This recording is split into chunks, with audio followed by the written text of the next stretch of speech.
Okay, so to start, an icebreaker. I thought it'd be funny to share some more stories on any awkward interview stories because I've got a couple good ones. I'm gonna see if anyone can beat mine. So,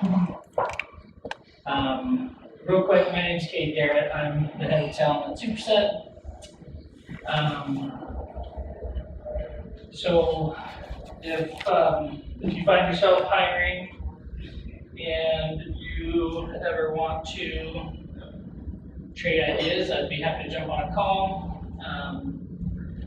My team ranges from actually jumping in and directly helping with searches to basically coming up with some strategy or providing some tools or introductions to third-party teams or anything like that. So, am I going to get done at the end of this? Are you? Yes. That was actually one of the perks that was not announced. There's so much you get from you get ahead. You get ahead. You get ahead. You get ahead. No, no, the problem's not the head count, it's can you fill the head count, right? I know somebody. Yes, you do. Okay, so Jakob, I was gonna just do a quick icebreaker of like trading war stories on interviews to see if anyone had like awkward interview stories. I got two good ones. I was gonna see if anyone could beat them. So in 15 seconds, I'm gonna ask, does anyone have a really awkward interview story they want to share? Can it be a story like media interviewee? Well, yeah, that's even better if she was an interviewee, yeah. You got a good one? Yeah. Let's hear it. Okay. So after like 2 years in Saturn, I was looking for a job kit. Interviewing at Amex, yes, I'm dropping names. Interviewing at Amex, I needed teams of 3 to 5, 7 people. So I go to Amex, I go to my interview. First round, the interviewer there, like he's a senior guy.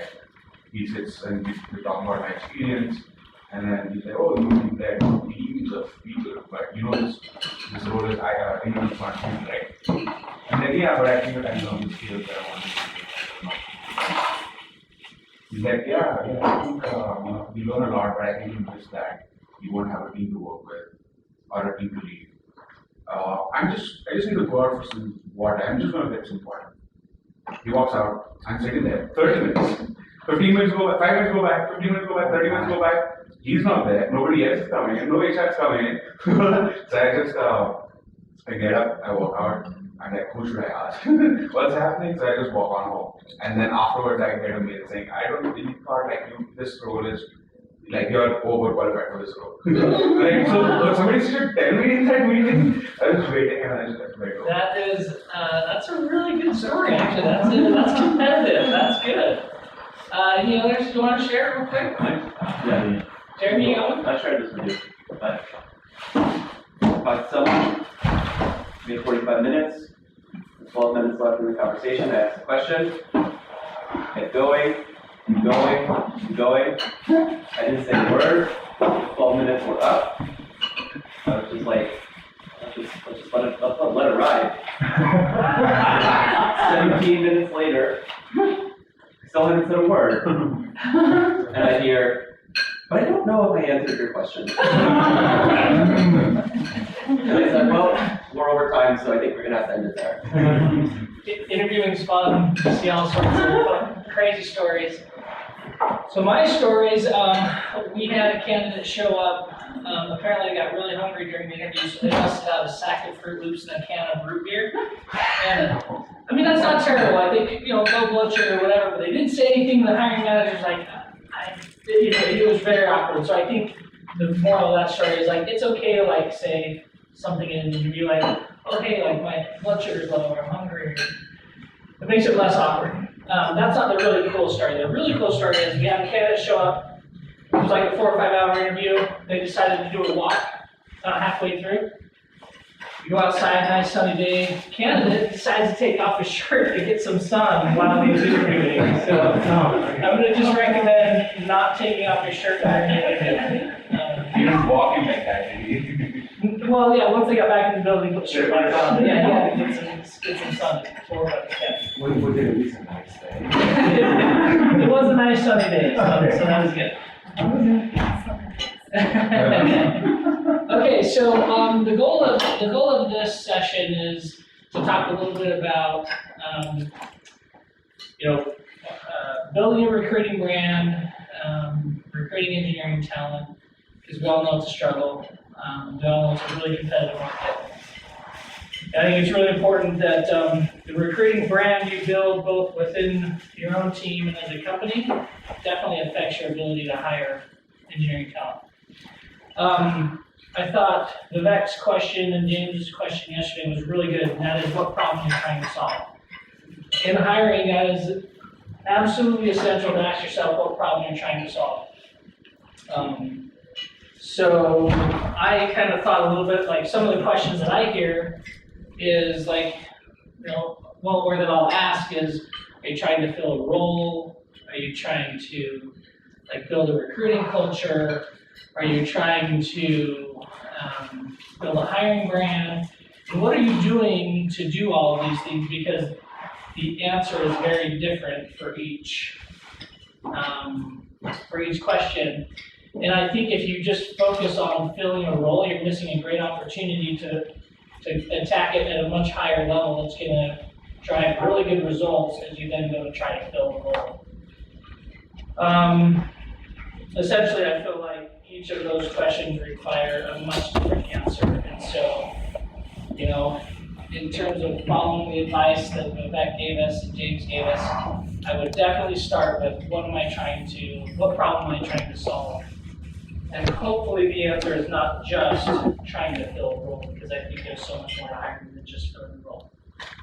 By the way, if you guys have questions during this, feel free to interrupt. We don't have to wait till the end to ask questions. I'll leave it open it up right now. If anyone has like a super burning question they just need to get out right now, I'm happy to fill it. Otherwise, what I'm going to do is I'm going to jump into how I would attack or how I would approach these problems or these questions, and then some of the solutions that I've seen work and not work. So, any burning questions before we go any further and start talking a little bit about building this recruiting culture and sourcing and that sort of thing? Okay, cool. So, first of all, once you define the problem you're trying to solve, I think that's where you start building an appropriate solution. So one of the things at Superset that we've done is we've considered like how are we going to go generate more co-founder candidates? How are we going to build a venture lead team? How are we going to start attracting engineering talent and sales talent into the portfolio? We decided one thing that was missing was our voice just out there. So I'm sure a lot of you have seen the closed session podcast that we've started releasing on a regular cadence. You'll probably see Tom get very active on LinkedIn, talking about issues that we care a lot about. We revamped our website, we post jobs. All of these things get our voice out there. And the reason why this is important is because then Kate or Jeremy or Ayush or whoever, Suze, Winnie, whenever we're out there reaching out to candidates or engaging with candidates, I guarantee that they go look on superset.com or they go Google, who's this Tom guy, or that they really start doing research. And I can't tell you how many times a candidate, before my initial call with them, comes to the table, and this is just in the last couple of months because our content's getting a lot better and more frequent. They come to me super prepared for a conversation. They know that we care deeply about ethical tech. They know that we care deeply about finding co-founders who are product focused. And so it makes my life way easier to just jump right into, and why does that matter? So rather than spending like 30 minutes just introducing Superset, I get to just jump right into the really meat of the matter and talk about why we care so deeply about this stuff. It really sets us apart in the initial stages of our conversations. For me, it's all about driving engagement with candidates. you know, we kind of have these values of like people, product, customers. It comes across very clearly in our messaging, and then we get to back it up as we engage with the candidates. So I guess what I'm getting at is the problem that we tried to solve wasn't necessarily like how do we go fill a co-founder candidate, although that was a question we asked. The problem was how do we engage candidates better? It's been wildly successful in my opinion as we start engaging with more and more candidates and they come better prepared to understand who Superset is, what our mission is. So what I would suggest is, as you're building out your recruiting brand and as you're building out like, how am I gonna fill my roles, what's the voice that's out there from your team? What's the voice that's out there from your company? Again, it's all about customer engagement because there is no shortage of cool companies, cool opportunities, right? And so what you need to do is you really need to understand what do candidates want, and what are they looking for, and if you can focus more on like what they're going to gain by joining your team, what they're going to gain, how are they going to grow, and what are they going to work on, that's where they're really going to get engaged. So everyone that I talk to is always like, oh, not just, I'm talking about in my career. Every team I've ever talked to, every hiring manager I've ever talked to, oh, we have the best team. Oh, we have the smartest engineers. I'm sure it's true, but that doesn't set you apart from anyone because everyone is saying that. I think what sets you apart is the tech you're working on, the projects you're working on, the level of impact a candidate's gonna have if they join your team. So anyways, again, it's about understanding what a candidate wants and answering that question before they even like ask it, if that makes sense. I thought I saw some, did you raise your hand back there? Did you have a question or was I seeing things? No. Okay, cool. So, again, I think like every company that I've seen focuses a ton on like, we have cool teams, we have good pay, they sell the dream, we're gonna go IPO. Again, those are all cool things people care about, and I'm not saying it's not worth talking about, but it doesn't set anyone apart because everyone is saying that. It's a very noisy way to try to attract talent. So my recommendation is you learn about, you really push your values, your projects, and all that. The other part that I think is really important is how are you thinking about your positioning. So for me, as I engage with candidates, as I have our team engage with candidates, I really try to get vulnerable, empathetic, and make deep connections with candidates. So I'll give you a great example that I thought was really cool this week. We had a candidate come in for a co-founder role who lives here locally, and he got to just come jam with us at the opening reception at the Rally Bar. That was super fun. He emailed me the next day. It was just like, I can't believe how much bigger and cooler this was than as I saw it in person. Now look, we can't do that every time. It's not like we have these events all the time, right? But we have like Orange Whip once a month.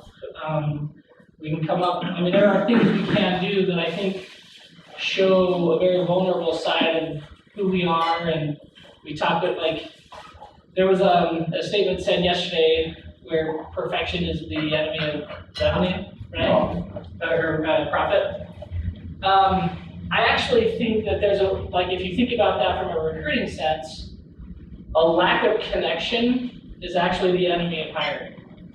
So if you've got to find a way to make really deep connections with your candidates, and that does not come from having a process that's not well thought out, that's not structured.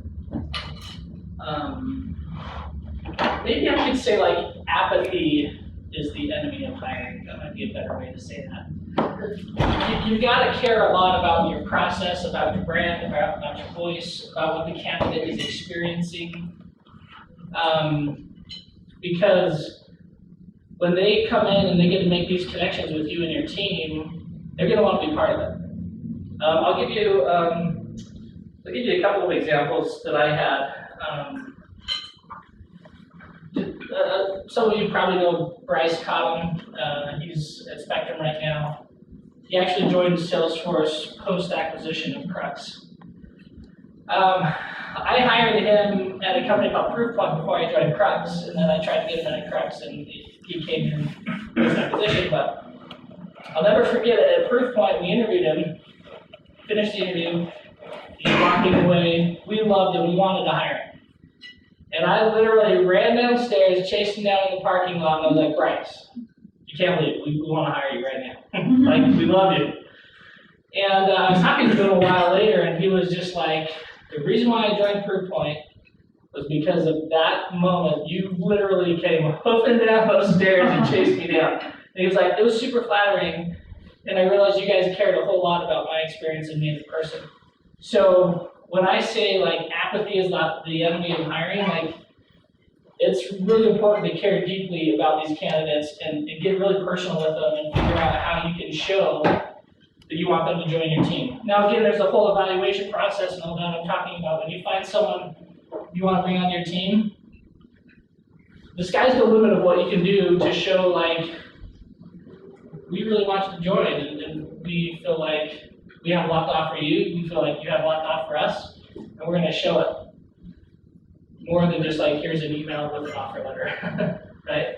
Now it's a little hard post-COVID, like a lot of it's remote, but you could like, imagine you're gonna send someone an offer, I'm just spitballing here, but like, you make a video with your team, like congratulate, like throw their arms up in the air, like, hey, here's an offer from Catch, or a video from your co-founder or CEO who says like, hey, listen, been doing this for a while, I heard you're making an offer, super excited. I mean, you can personalize the heck out of this stuff.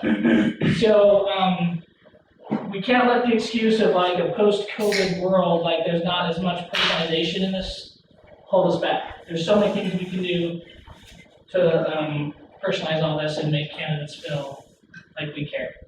Okay, I'm gonna pause here. Any questions? Did you have a No, question? you just answered exactly my question. Okay. Sounds good. Any other questions? Thoughts? Yeah, I was just gonna add a quick comment to your list of considerations or reasons why a candidate would consider a role at one of our companies. And I think a big one is growth, right? We talk to a number of candidates who are from Google or Facebook, or Salesforce, a lot of us are on Salesforce.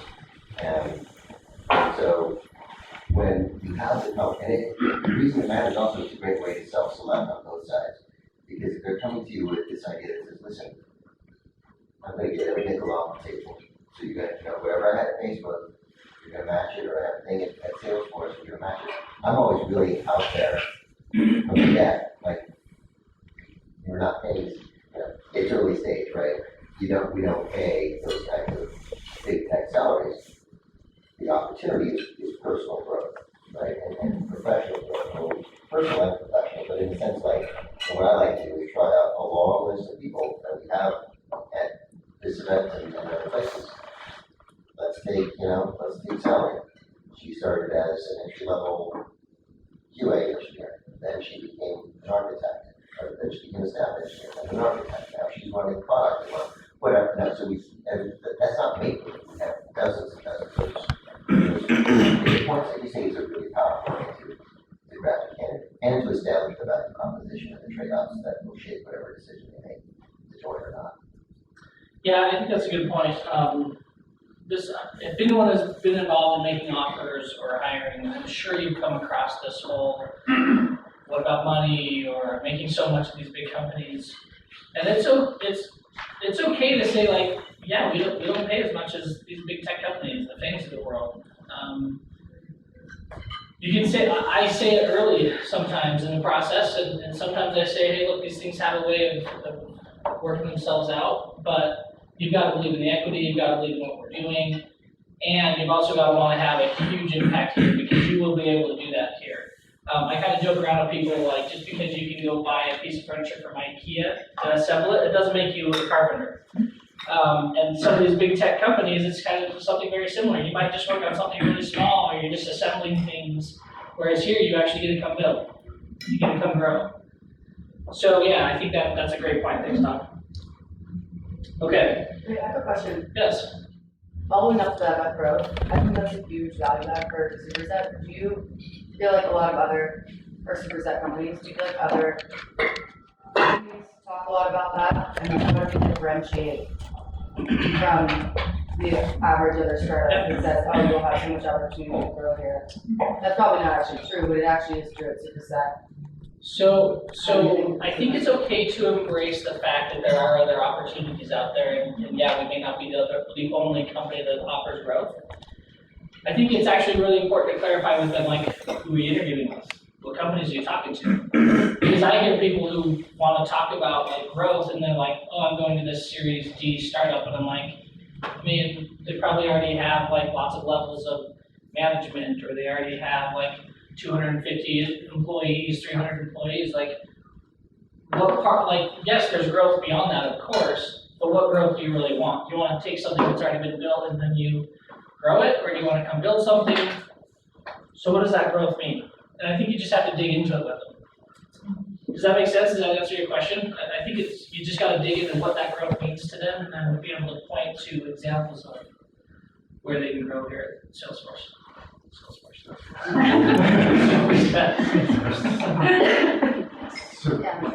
last time I lost a really nice friend at trying to recruit him into cash, lost him. One major thing that we lost was just amount of workload that we will have. Obviously, we're small startup, we're gonna have a lot more things. Try to argue with. Sorry, so you're saying, So he was afraid it was too much work? he was afraid it was gonna be he was afraid it was gonna be a lot of work. We all agree on that. My comeback to that was two front. One was short, one was the other one was equity. The money wise was short. Growth wise, his comeback to my saying like, hey, bro, you really build a lot here was there are other companies who are, say, Series D startups that are not ginormous corporations that you guys either been, but also have a lot more proven path of growing, shall we say. How do I go back to that? I have two thoughts. First of all, it's okay if not everyone wants to come join a startup. I mean, that's the unfortunate side of it. I think trying to force it, the only thing more painful than not hiring is actually having to replace someone. So trying to force someone into a role that, 3, 4, 5, 6 months later they're gonna leave, that's literally the most painful thing that can happen. So I think there's an element of like, sometimes you just have to accept that like some people won't wanna join a startup, and either that's because they don't understand, like, actually you're gonna have to go work hard wherever you go. So it doesn't make sense that you would like apply that thought process to a startup. But then also like, and I've heard this from Tom countless times, if you burn yourself out, you're no good to anyone. You're not good to yourself, you're not good to the company. So you actually have to manage it, this work-life balance. Yeah, sure, there'll be some weeks where it's crazy, and then try to make up for it. Go to a movie, take a day off. Like, there's ways to like combat that, and that's part of the culture that we push, and people have to believe. But if I could just amplify the first thing that Kate said, and I don't have all the details, but when you describe it like that, that might be a better outcome for everybody, right? It might be a more sensible equilibrium, right, for that person to find a place in a place where they can get in and out at a certain time without wobbles or surprises or customers blowing up. I mean, I think back to my former self a long time ago when I really wanted somebody to join my first company.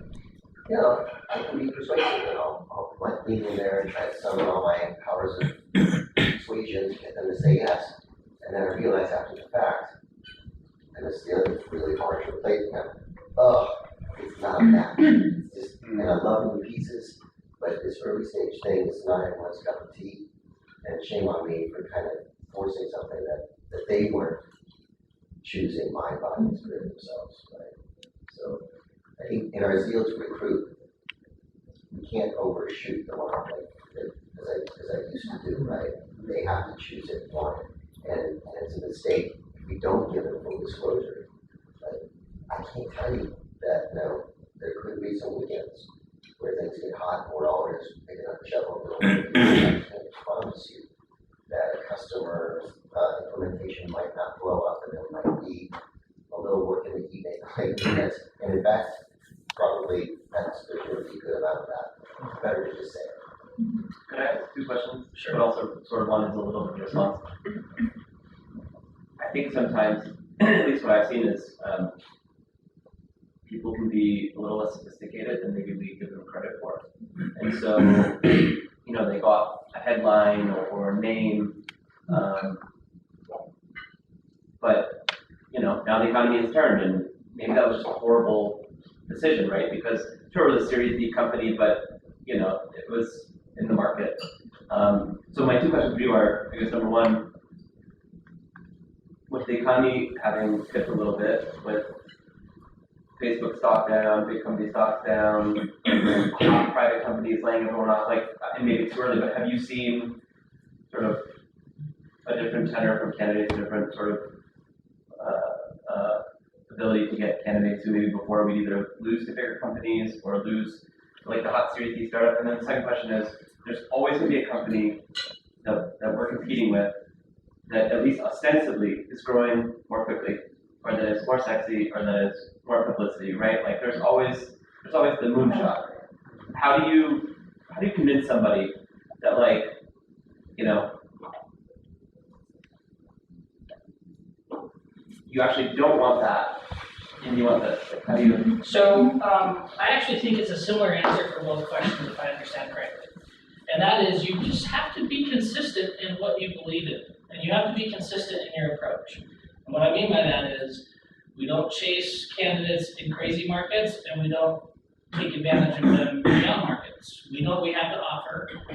We're going to be very consistent in our approach, and some people will want to do it, some people won't. Now, I have seen a shift. Candidates are definitely feeling less empowered right now.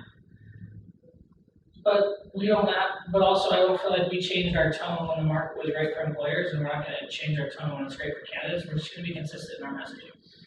And I think.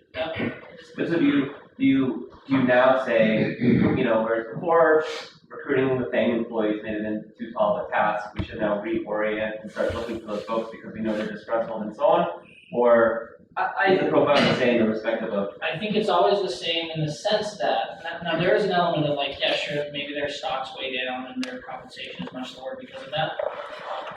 But there's always going to be a group of people that they did their time there, they're less enchanted by it, they want to come in and have an impact now. So regardless of the market conditions, we can find some of those FANG candidates that are ready to come do the startup thing. And then we're also going to run into people that are like, oh no, I'm too happy here, I'm making too much money. I mean, I recently just had a candidate, we were in the process of making an offer to at Stanza, and countered our offer by like, seriously, 70 grand. And I was just like, we did not leave 70 grand, that's crazy. But he was able to go get that offer somewhere else. So it's like, hey, if that's what you're optimizing for, like, congratulations, that sounds great.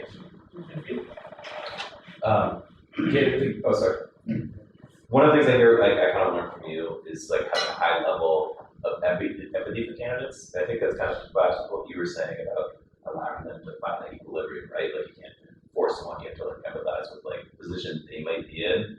Can you talk about, and you also talk about it with Bryce, right? Like when you chased him down and gave him the offer, you didn't dilly-dally, you didn't, you know, let him agonize and for like weeks or months. Like, what are the ways, both large and small, that you can bring empathy to any interaction with a candidate that a employer should do? Well, if you think about the word empathy, you're trying to understand what position they're in, right? And in order to do that, you have to think about what they're going through. Changing jobs is literally like top 3, 4, 5 most stressful events in someone's life, hands down. So, you know, when I first started recruiting, I mean, you know, my mentor taught me all sorts of closing techniques and, you know, all these things. And what I've just learned is none of that matters in the sense of why would you want to trick someone into doing something? I mean, again, the most painful thing is to have to go replace someone. You know, actually, there's like a few people in here that like I outreach to and talk to, like Lindsay. I remember the very first day I called her at Crux. It's just sometimes you remember these things, and I was talking to her about that the other day, and she was like, my life literally changed when I decided to join Crux. So part of that empathy is, actually, we do have something really cool here that is going to greatly impact someone's life, and I'm not afraid to talk about that. I'm not afraid to like talk big. And this is actually part of what we're gonna run out of time because we started so late, but part of what I wanted to talk about is you need to be bold in your messaging, but you have to back it up. So imagine if I would have called up Lindsay and I would, Lindsay, oh, we have the coolest company and like the best people, and you just make so much money and it's gonna be amazing. And then she comes and interviews and we like totally drop the ball, like someone doesn't show up or, you know, like, yeah, I mean, like, the message will not equal the actions.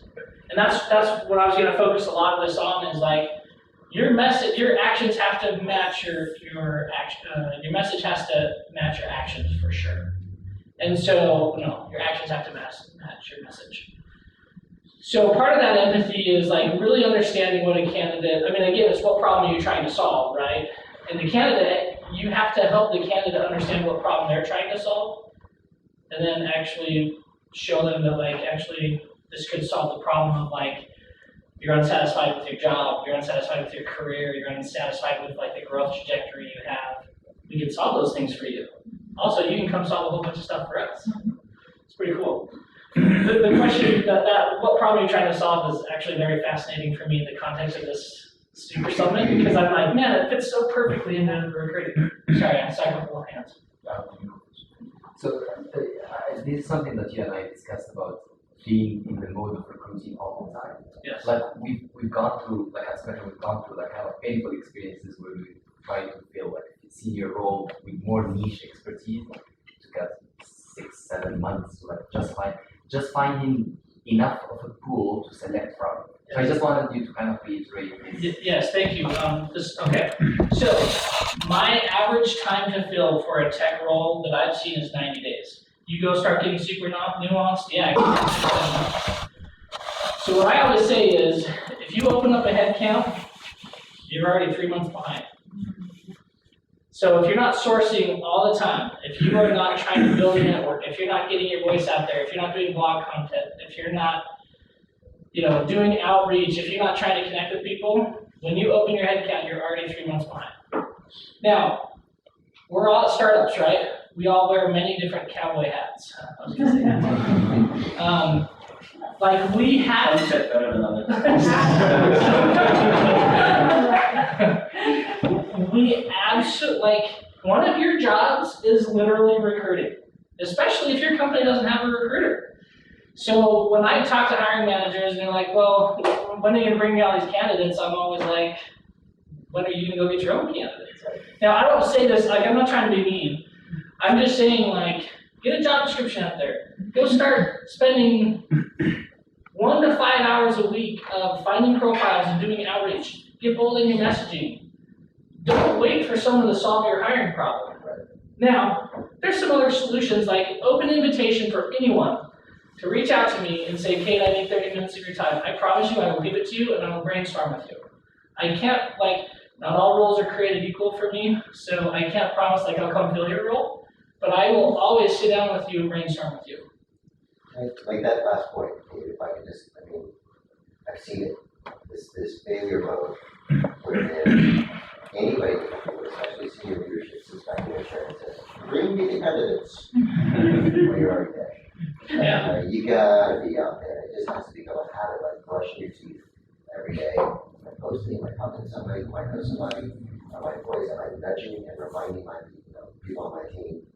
We went through a period of this at Catch, just irritating to people, like, we should call this week. 3 people. Like, email 3 people. Right?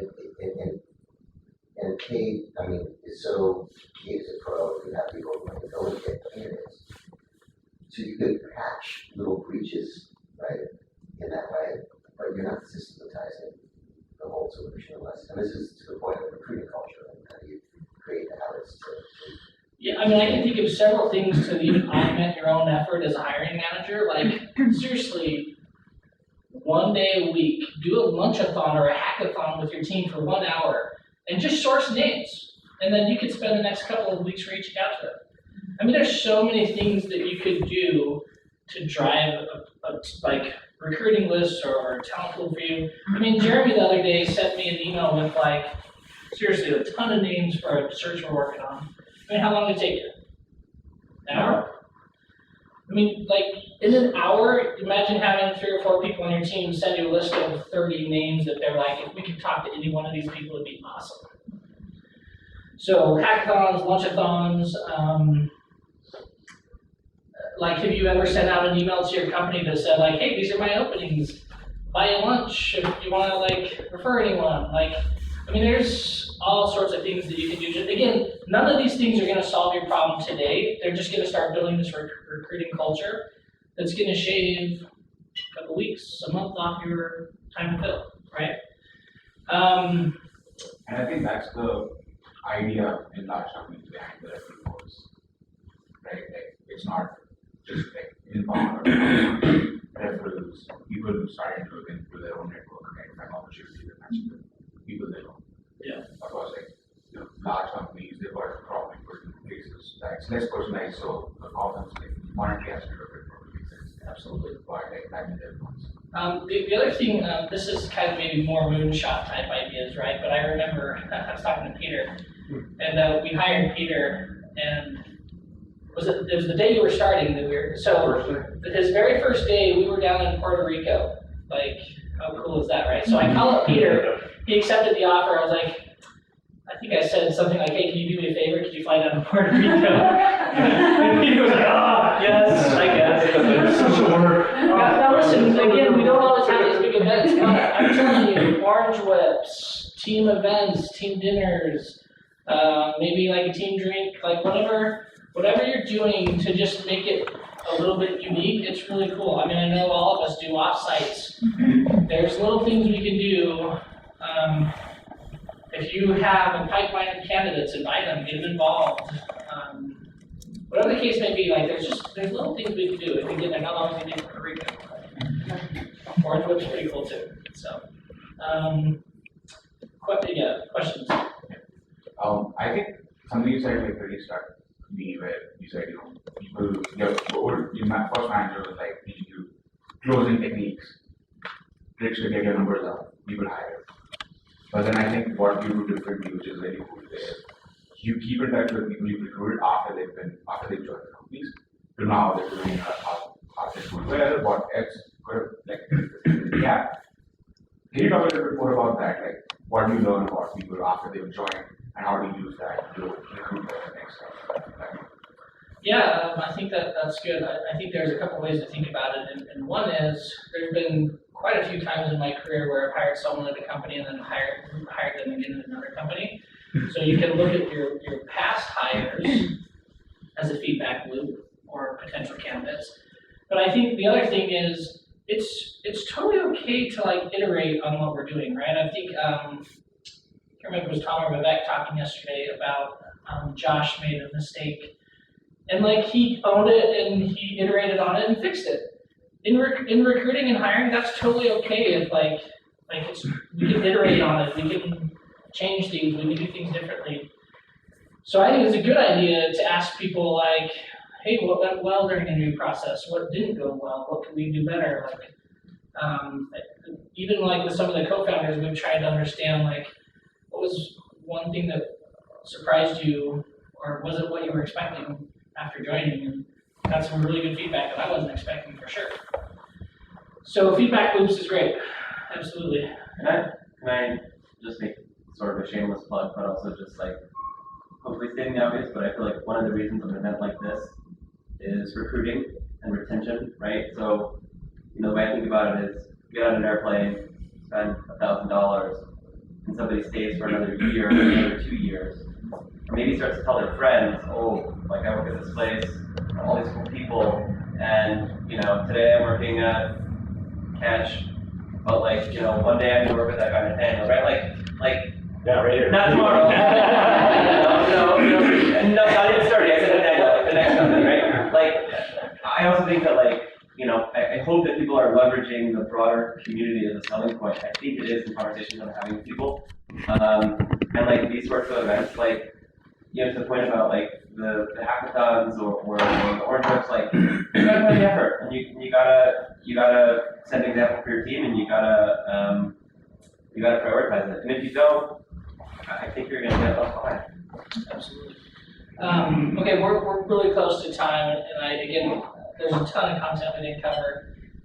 A couple of like bullet list things that I would just mention. In your interview process, you should absolutely have a 50-50 split between interviewing and selling.